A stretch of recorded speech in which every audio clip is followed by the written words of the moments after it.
Good morning, good evening, good night, wherever and whenever you are. Thank you so much for tuning in. This is episode 0 of the Subversive Liberty Podcast. Today we're going to tell you a little bit about ourselves and a lot about the Subversive Liberty Project, going through the 10 ideas that guide what it means to be a subversive in today's world. My name is Brian. I'm here with Khalil. We got Jessica and Matt in the background. Maybe they're going to tune in. Who knows? But let's cue the theme. Something not from school, and it keeps me from believing is that liberty dies, not among outcries, but thunderous applause. Every single day, I'm just trying to tell the world something. Will you listen? No matter what they say, time cannot move the other way. And we're back. How about that theme music, Khalil?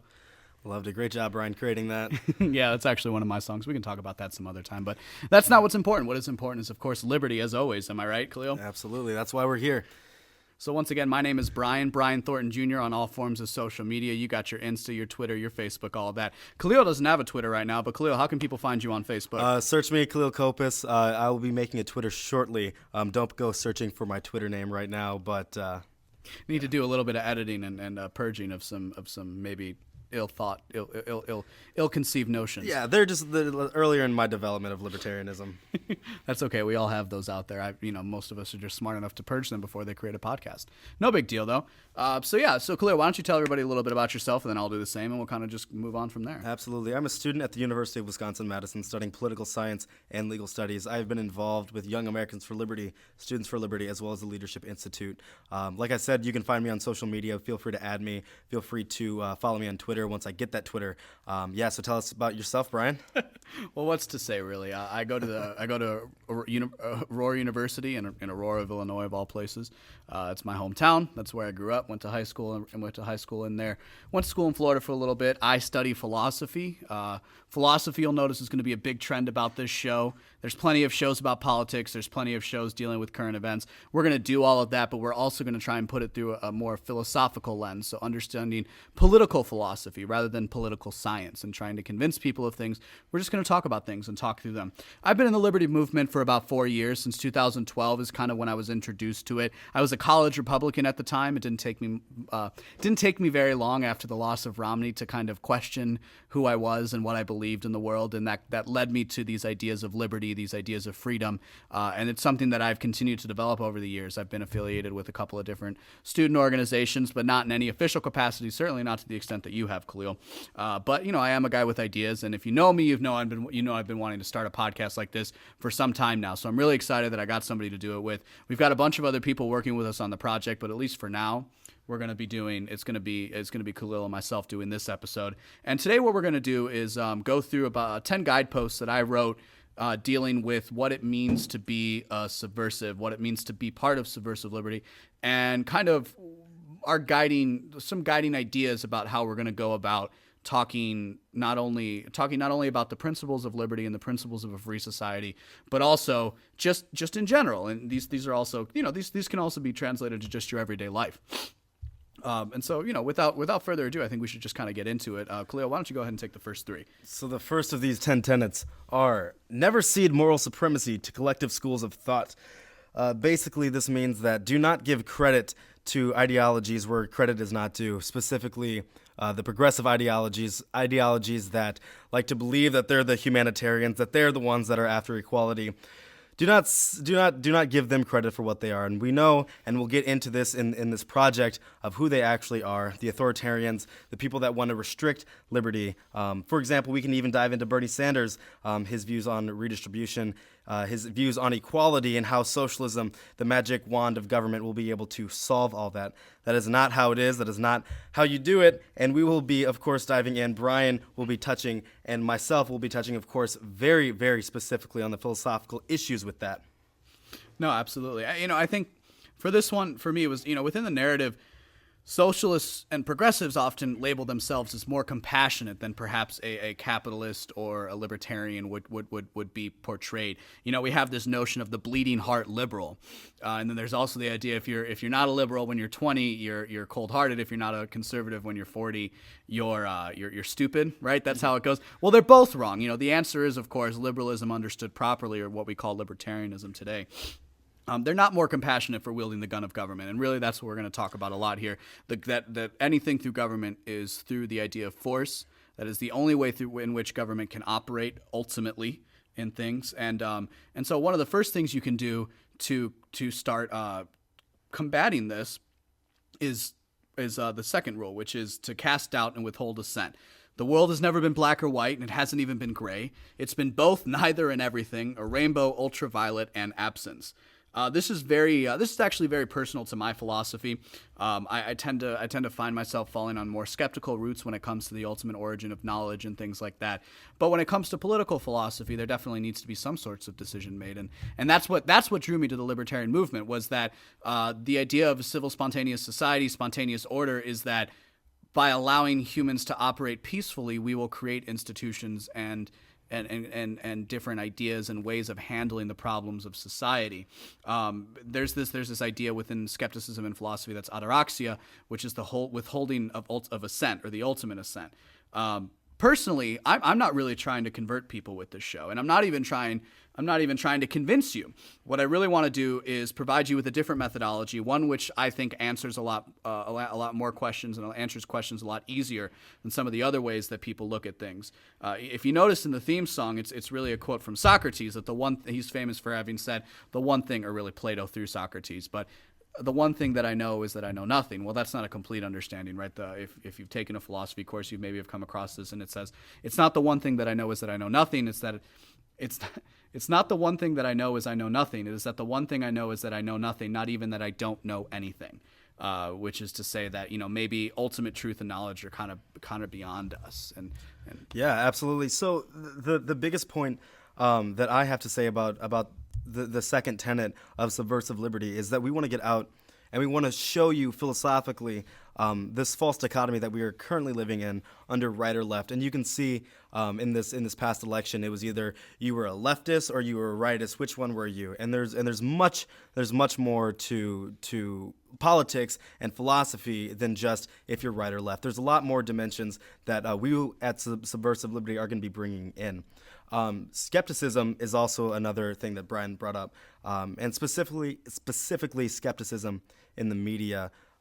We are trying to present a full picture of what's going on. We're not trying to be biased. We're trying to be truthful with our audience. We're trying to be truthful with the liberty movement. We're trying to be truthful with all humans, and that's another point of what we're trying to do. The third tenet of subversive liberty: political thinking tends towards either or. We want it to think in terms of either and. And what this means essentially is we want to get away from the divisiveness. We want to get away from you're either in this group or you're in this group. And we're seeing it today with social media and with articles written about should we support the Libertarian Party? Should we not support the Libertarian Party? Was Gary Johnson a good pick? Was he not a good pick? Are left libertarians? Who are they? And we need to get out of this rhetoric of either or. We need to get into either and. Who can we bring into the liberty movement? Right, and I think generally speaking, or in English is used in an exclusive sense.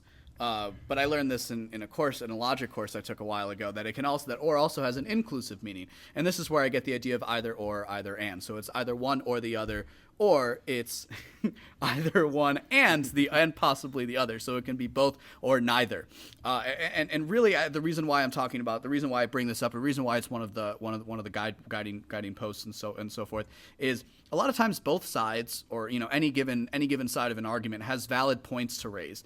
And if we listen and try to understand people in a much larger sense than any one ideology, we can start to move what we call, quote unquote, the conversation forward.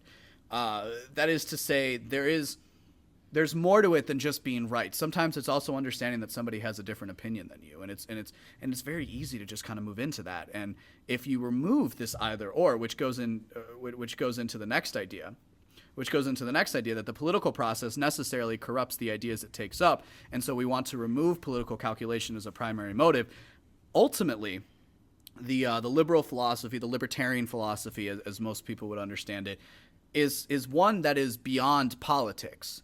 It's not about enforcing our will on people at the point of a gun. there's another word that some libertarians use to describe themselves, which is like a voluntarist. So it's this idea that we shouldn't be using the coercive means of government to achieve ends. We should be trying to do things more through peaceful and non-coercive means. I'm of the belief that if we do that more and more, people will feel better about joining us. And by we, I suppose I mean in that aspect the United States of America, or just the Western world more broadly, instead of constantly imposing our will on other cultures and other nations that the U.S. government has done for a long time. Right, and the biggest thing that all these tenets, they all work together. They're all synonymous with each other. They all have points that work with each other. But a huge point for me on this fourth tenet was essentially that we don't like Hitler more because Mao was worse. We are into it for the philosophy. We're into it to be more they both truthful. suck. Exactly, they both suck. So why are we giving into one? And that's the fourth tenet. Moving on to the fifth tenet, personal growth and knowledge are more important than rhetorical mastery.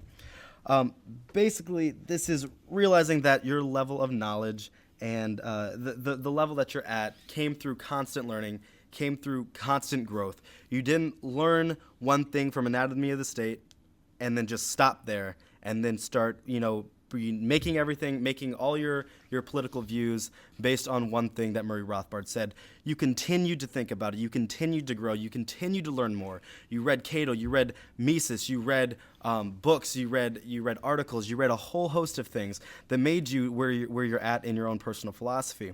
So let's as a movement, as a people, as humans, let's never stop growing. Let's continue to learn. Let's continue to become masters of our own consciousness.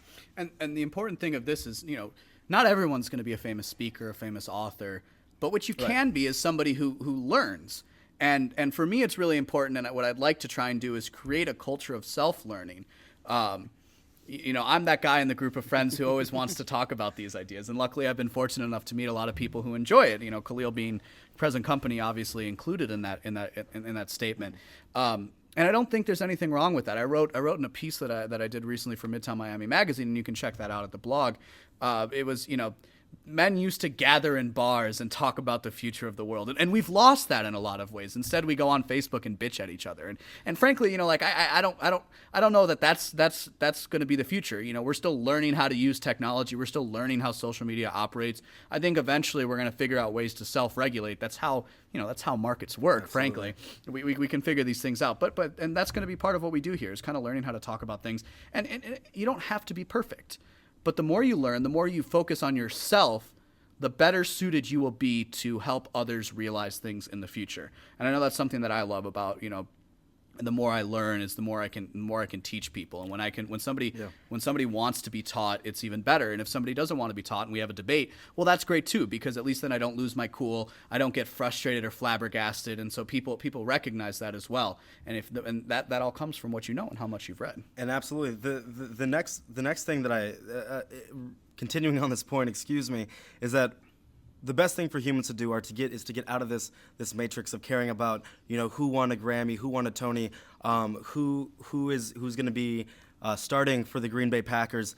It does not matter as much as it matters to be growing as who you are. But with that, Brian, let's move on to the next point. Yeah, sure. I mean, so the sixth guiding post is kind of. There's a lot to it, right? So it says, use language that doesn't contradict your beliefs. Understand the difference between discourse and regurgitation. Understand where your ideas and words spring from. And then it's another statement that says, most people do not know, they believe what they're told. So if we could kind of work backwards, right? Most people don't know, they believe what they're told. That definitely plays into my idea of skepticism. There's a writer that I have a book by him that I haven't cracked open yet, but he has this idea of parrot talk, just that in this world of social communication and social media, it's very easy for an idea to spread. It's very easy for, as we've seen, right? We have all this talk about quote unquote fake news. It's very easy for these ideas to get out there. It's very easy for them to spread. And a lot of times if they're divisive, they do it better than anything else.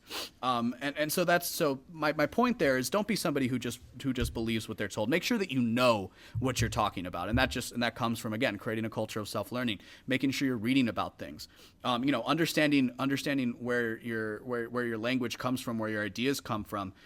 and using words that don't contradict your beliefs. The biggest example I can use from this is I've kind of become somebody who doesn't use the word capitalism very often to describe the future that I envision.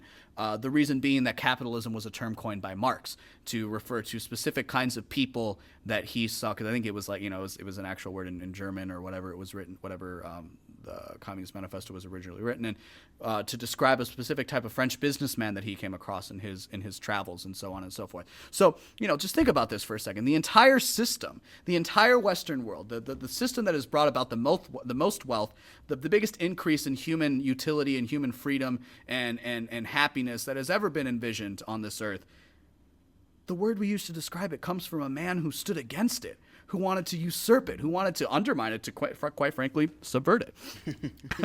I mean, and so I use the word free markets to describe, because the idea is that individuals are going to interact peacefully, and as they interact peacefully, we will get new and innovative products, and then, that's going to increase the marginal utility in life. Yeah, Brian, we are stuck in this situation in the liberty movement where we have yet to obtain a critical mass of people who can go out and promote the ideas of liberty, who can promote the ideas of human flourishing, who can promote the ideas of marketplace freedom. And language is the biggest tool. And a lot of people make fun of communication majors because, you're wasting your time at a 4-year degree.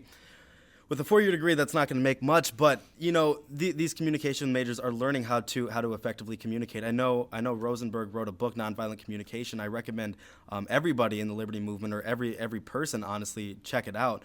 But language and communication is the best way to reach a critical mass to where we can actually implement the ideas of human freedom and of human flourishing. And more importantly, the language that you use when speaking about these ideas reflects on who the people are in the movement. If you're speaking negatively about people, if you're speaking with hostility, if you're speaking with anger, you're not going to be able to reach the amount of people that we actually need to implement our ideas and to implement free marketplace and free people.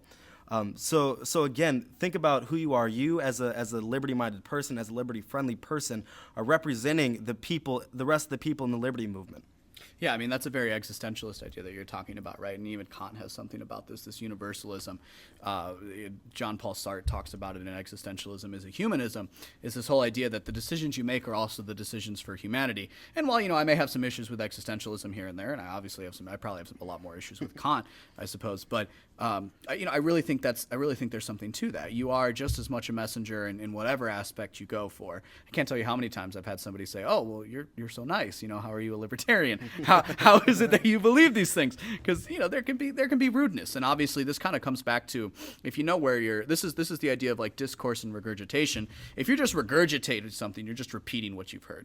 This is like that parrot talk idea. It can be, you can lies can become. But discourse, there's an authority behind your voice when you're engaging in discourse. And this connects back to the idea of personal knowledge. If you're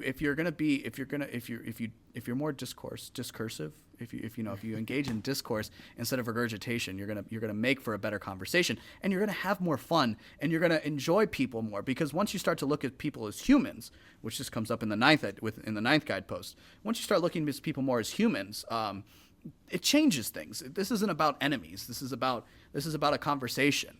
And if we remove politics from the faction, removing political calculation, I think does a lot to achieve that ends. Because as soon as we're just having a conversation and it's not whether your person or my person or ideology is winning, I think there's a lot more to be found there.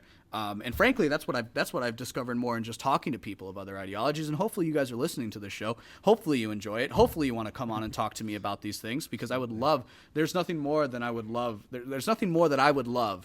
than to have multiple episodes of this show where we're talking to people of differing ideologies, where we can actually have a conversation and not just yell at each other. Yeah, and the greatest thing about the list of these tenets is that it moves perfectly into our seventh point. Understand we fundamentally disagree with currently accepted orthodoxy. Sorry, I wrote these guys. So understand that we fundamentally disagree with the currently accepted orthodoxy. Right, so that means that libertarianism is complicated. Trying to speak to somebody about what Mises said in Human Action might not be your best bet. We must recognize that the ideas that we're expressing, the ideas that we're proposing, are not ones that is traditional in traditional thought. For example, saying taxation is theft is generally not something that most people are going to understand right away, and we have to bring them to the message. We have to bring them to the message peacefully, and again, we have to focus on the beginnings of these beliefs, and we have to show that that other philosophies, as we said in the first tenet, are wrong, and we cannot give them credit for something that they are doing. Yeah, I think for me, this one, I use the word orthodoxy purposefully because that's something that has like religious connotations. And for me, I use that word purposefully, right? Because I think in large respect, a lot of people, even a lot of libertarians, view their political beliefs as some kind of dogmatic religious claim. It is something that they take on faith. It is something that they believe wholeheartedly, maybe without understanding everything that goes behind it. And this isn't to insult anybody. This is just something that I've discovered in my, conversations with people. I think this is especially true on the modern left because, quite frankly, one of the things of the progressive movement was the social gospel. It was this idea of replacing a lot of religions with this idea of the state. The state itself within progressive orthodoxy, within progressive doctrine, has a much higher function beyond what we would consider to be appropriate. So I think it does work, and we're definitely going to talk about this idea of like statism as a religion because I do think that's important, but that doesn't mean you go around calling everybody a statist, right? And so we'll get to that in point 9, but let's go to point 8 real quick, which is there is no utopia, and as such, all answers can't be provided. And that is the point of inquiry, philosophy. We keep asking. Now, this may seem like a throwaway to a lot of people, right? We've kind of like, we're almost reasserting things, but the reason why I put these in was they needed to be their own point. And so there was like utopos and otopos in Greek, and one meant the perfect place and the other meant the place that couldn't exist. And that's kind of the whole point of utopia is this the perfect place or is it the place that can never be? Well, I contend that there is no perfect world. We don't live within a perfect world. Maybe Leibniz was right. Maybe this is the best of all possible worlds, but by no means did he say that was perfect. Leibniz being, a very influential philosopher. We can definitely talk about him in an episode if people are interested. I wrote a couple of papers on him recently, so that works out for me. We don't have all the answers. I don't have all the answers. Khalil doesn't have all the answers. Matt's sitting over there. Jessica's sitting over there. They don't have all the answers either. The libertarian movement doesn't have all the answers. And certainly the progressive ideology has almost no answers. And the conservative one, well, we'll get to that later. But really, they're just, what are they conserving at this point? They're conserving a progressive doctrine. Yeah, absolutely. And the biggest thing that you notice when you start talking to people who don't know the ideology of liberalism, who don't understand what we actually are talking about, see libertarianism as a perfect ideal utopia. But the reason is, and most ironically, we're saying that no utopia can exist. So why should people who are fallible be trying to create a utopia which we all agree cannot exist? And we must explain that. And going into point 9, we can kind of understand why that doesn't work. But going back, we can see that it hasn't worked in the past. We can see Mao's great leap forward ended in genocide and death on a massive scale, on the biggest scale that we've ever seen in human history. And that was based on the idea of utopia. And libertarianism and liberalism properly understood explicitly says that we cannot have that. We cannot have utopia, so let humans be free. Let the marketplace work like we know it does. Yeah, and point 9 is never forget to speak with love. Speak with love for your fellow humans, no matter how difficult that is. If you've noticed, we might have been a little flippant here, but we're kind of blowing through these ideas. We're going to treat them with a lot more care later on, especially when we're talking about defining the progressive ideology, defining socialism, defining conservatism, and so on and so forth. But these are ideas, right? I'm attacking ideas. I try really hard not to attack the individual. I think Eleanor Roosevelt, somebody who I would disagree with, said something to the extent of big people talk about ideas, normal people talk about events, and small people talk about other people. If I talk about somebody explicitly, I will say their name. I will call them out for it if I feel that is necessary, but I don't, right? Because most people are people. We're all just trying to survive. We're all just trying to be humans. And this is something I fail at, but it's something I think is important. You may think it's inconsequential, but you can passionately defend your ideas, be witty, be a tad insulting without being a complete jerk, especially when you're talking to your friends. I've never lost a friend over different political views. I've certainly lost acquaintances over political views, people who haven't spoken to me in a while and they get into it, they get back and forth on Facebook with me and then suddenly they delete me, and it's very sad for me. because I really try to be an honest broker, and part of this show is to be more of an honest broker than what I think is out there in a lot of ways, and to provide a larger format for it. And so speaking with love, it's very important to me. It's something that we're going to try really hard to do on the show. It's something that we're going to fail at times, because we'll be upset, because these things do get us emotional. But passion doesn't mean rudeness. Passion means passion, and you can be impassionate without being negative, without being, pejorative, without being a jerk. Exactly. Yeah. Well, Brian, have you ever had a conversation with a socialist or a communist or any sort of progressive that has gotten so angry at you that you just decide, well, he's right. He's right. He got angrier than I did, so he must be right. No, I mean, yeah, absolutely. That's I just want to tell you guys that this happened earlier, and I'm not a libertarian anymore. So go Marx. Exactly. Go So what we're doing is we're trying to say that you must speak to human beings as human beings, and you must understand their needs as human beings are to be loved and to be respected. And again, the biggest thing that we're trying to do with this Subversive Liberty Project is to reach hearts and minds. We're not trying to shove down your throat why we're right, to shove down your throat to Ayn Rand or Murray Rothbard or Mises. That's not what we're trying to do. We're trying to change hearts and minds. Brian said he doesn't know if he'll be able to do that, but I hope that through the work that we're doing, through the work that honest libertarians that I know exist outside of this Subversive Liberty Project do, we will reach hearts and minds, and we will do that. And I think a perfect example of this is Milton Friedman.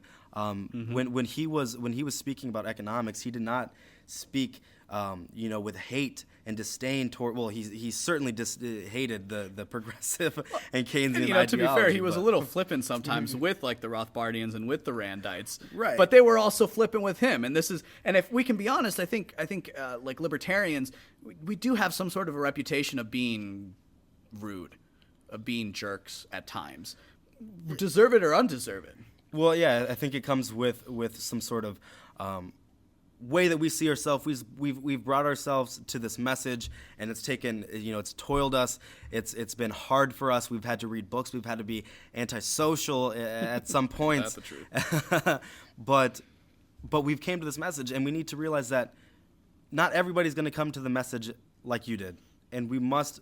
And the most important thing is that we speak to people with love and compassion, and know that they will eventually, hopefully, with the right environment, come to this message. Or they don't, and then you disagree with somebody. But the point is, our trump card, pardon the pun. Our trump is the ultimate thing is we don't want to force people. That's the cliche, right? Libertarians plotting to take over the world to leave you alone.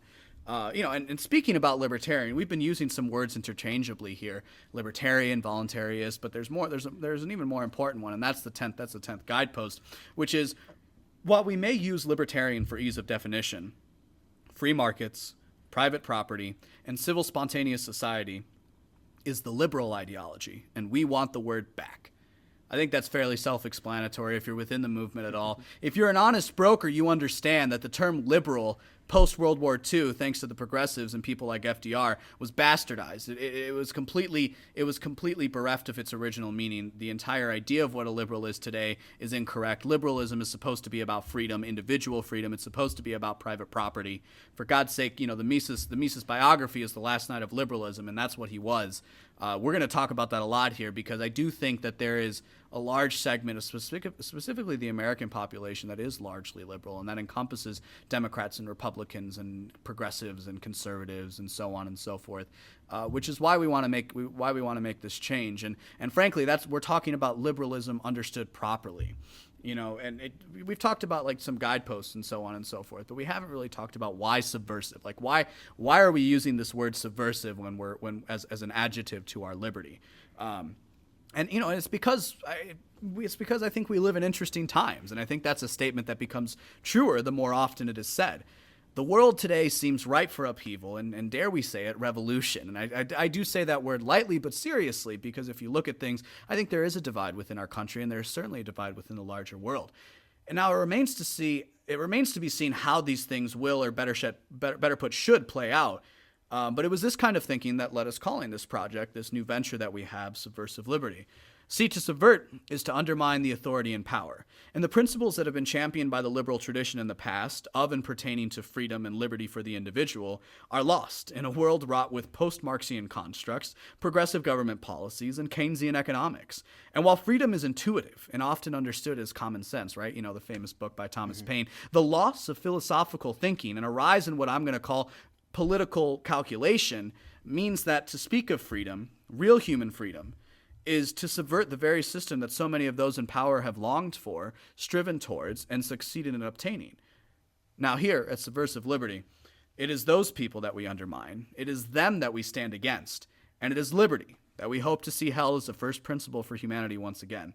We ask as moving forward in the coming weeks and months that you keep an open mind, that you go to the website, subversiveliberty.org, that you follow us on Twitter and Facebook. You can find me at Brian Thornton. You can find Khalil Corpus on Facebook. He'll come up with a Twitter eventually. Sorry, Corpus. My apologies. And, you know, and I ask that you keep an open mind. Really, I do, because I want this to be a conversational show. I want a lot of input. We have an open call right now. I'm going to go ahead and put it out there. An open call for anybody who's interested in writing with us. I would love to have your input on the website, whether that's commentary on the shows that we do, on current events that you see dealing with larger philosophical and political consequences and topics. I want it. I want Subversive Liberty to be an open format where a lot of people can voice their views. And, you know, just remember, if we fear what we do not understand, the answer must be to try and understand everything. So thank you so much for listening. Thank you so much for tuning in.